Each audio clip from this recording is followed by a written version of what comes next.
আসসালামু আলাইকুম প্রিয় ভিউয়ার্স, স্বাগত জানাচ্ছি আজকে আমার ভিডিওতে। আপনারা ইতিমধ্যেই জেনেছেন যে অনার্স মাস্টার্স শিক্ষকদের এমপিভুক্ত করা হবে এবং স্বতন্ত্র ইবতেদায়ী মাদ্রাসা এমপিভুক্ত করা হবে। এই সিদ্ধান্ত হয়েছে এবং মিটিং হয়েছে গত সপ্তাহ।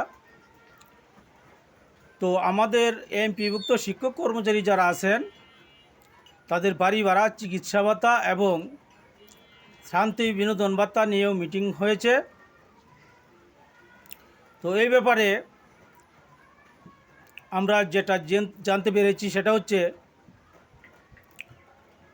আমাদের শিক্ষা উপদেষ্টা সিআর আবরার স্যার শিক্ষক নেতাদের নিয়ে মিটিংয়ে বসেছিলেন এবং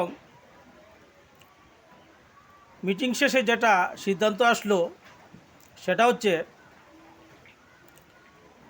বিদায়ী শিক্ষা উপদেষ্টা ওয়াহিদুদ্দিন মাহমুদ যে ব্রিফ করে গিয়েছিলেন যে এমপিভুক্ত শিক্ষকদের বাড়ি ভাড়া, চিকিৎসা ভাতা এবং শান্তি বিনোদন ভাতা বাড়ানো দরকার এবং তা করতে হবে।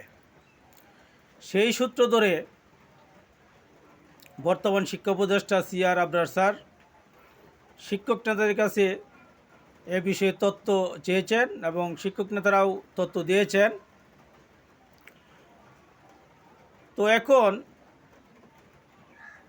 দেখার বিষয় হচ্ছে যে কতটুক বাড়ি ভাড়া এবং চিকিৎসা ভাতা কতটুকু বাড়বে। আগে শুনেছিলাম যে আমরা এমপিভুক্ত শিক্ষকগণ 1000 টাকা বাড়ি ভাড়া পাই এবং 500 টাকা চিকিৎসা ভাতা পাই।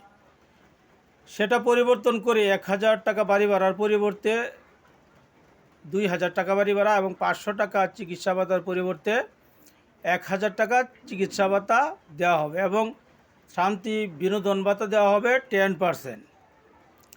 আসলে এটা কোনো চূড়ান্ত সিদ্ধান্ত নয়।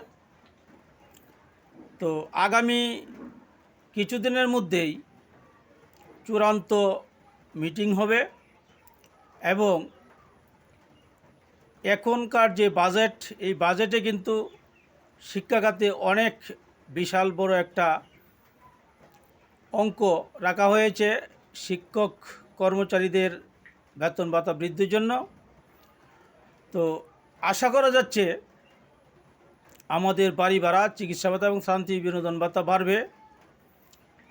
তো আমরা চাচ্ছি সেটা একটা পার্সেন্টেজে দেওয়া হোক, অর্থাৎ বাড়ি ভাড়াটা আমরা চাচ্ছি যে 20% থেকে 30%-এর মধ্যে দেওয়া হোক।